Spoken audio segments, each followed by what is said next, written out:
Hey everyone, welcome back for a little TLC. So, in light of Pastor's Appreciation Month, we've spent a couple of weeks talking about number one, the pastor and how we can stop stressing them out. And then last week, we talked about preachers' kids and how their lives might be and how we might support them. And so, I wanted to spend just one more week talking about another integral part of the pastor's support system, and that is their spouse if they have one. So yeah, today we're going to be talking about first spouses. That could be either first lady, as it is in most cases, or that can also be a first gentleman. And so yeah, I'm excited to talk about this.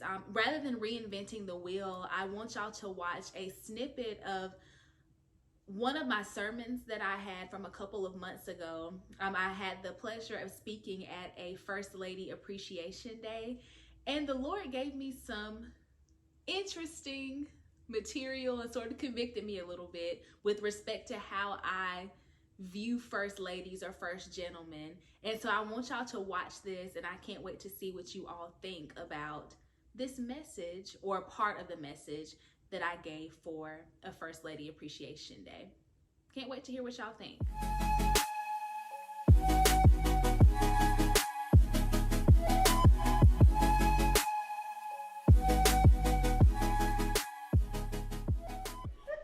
Now, I know you might be wondering, why on earth would I talk about a couple on First Lady Day?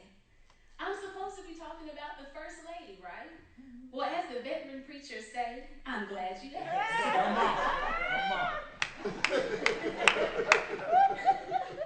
on. I wanted to talk about Priscilla and Aquila because Paul gives honor to them both.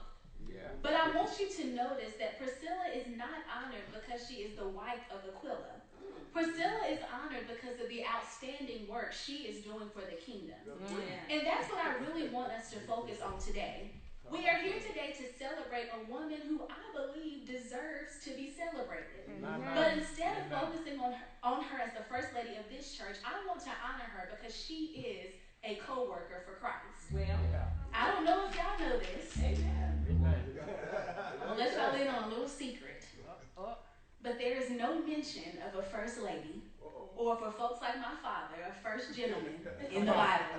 Well, I hate to break it to you. yeah. And the Lord really had to discipline me on this because I have oftentimes found myself, or rather I set my own self, in a seat of judgment when it came to first ladies. I have seen some first ladies who are literally doing everything in the church, while I have seen others who have been a little bit less involved, I would say. And I will admit that I have talked junk, I have given the side eye and everything else to someone who I believe was not active enough in the church. But God helped me realize that a first lady is a man-made position, and we as people can have unrealistic expectations for people. Amen. When we hire a pastor, we expect, I'm going to say that again, we expect. Who expects? We expect for their spouse, their children, their cousins, their mom, and everybody else they know to be very, very involved in the church. But that might not be God's expectation for them. That might not even be their own spouse's expectation for them. Perhaps the only thing that pastor needs is for their first lady or first gentleman to be at home to comfort them when they are tired of dealing with the church's problems all day long.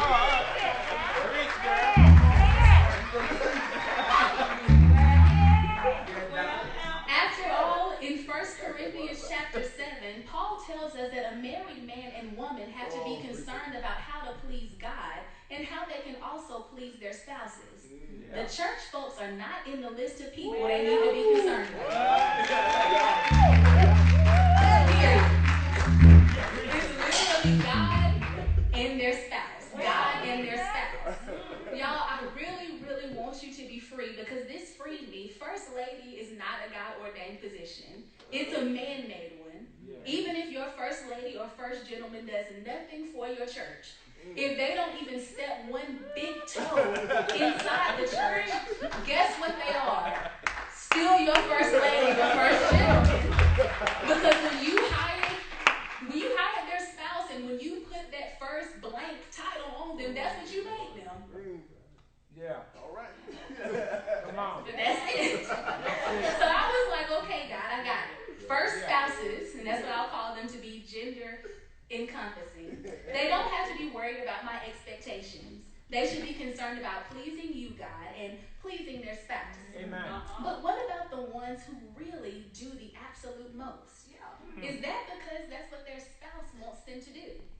But upon reflection, I realized that first spouses, the ones who I admire most, the ones who I have seen doing the absolute most, with maybe a few exceptions, had a higher calling outside of being the wife of the pastor or the husband of the pastor.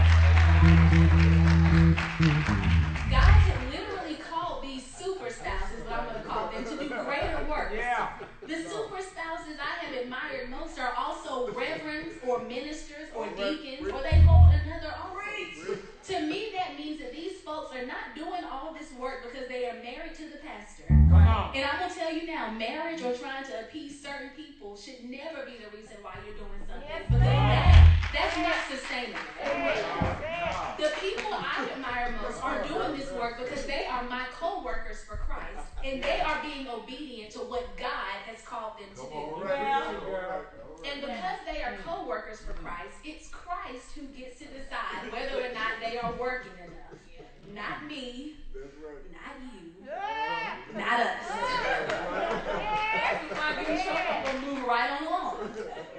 All right, so y'all have had a chance to watch a snippet of that message. Please let me know what you all think. Do you think that we have unreasonable expectations of first spouses? Do you think that we should treat all first spouses the same or have the same expectations of all of them in the service that they do in the church? Should we have any expectation of first spouses? I would also love to know how you all support the first spouses at your church. I look forward to seeing you all's comments, and I can't wait to see you next week for a little TLC. Bye-bye.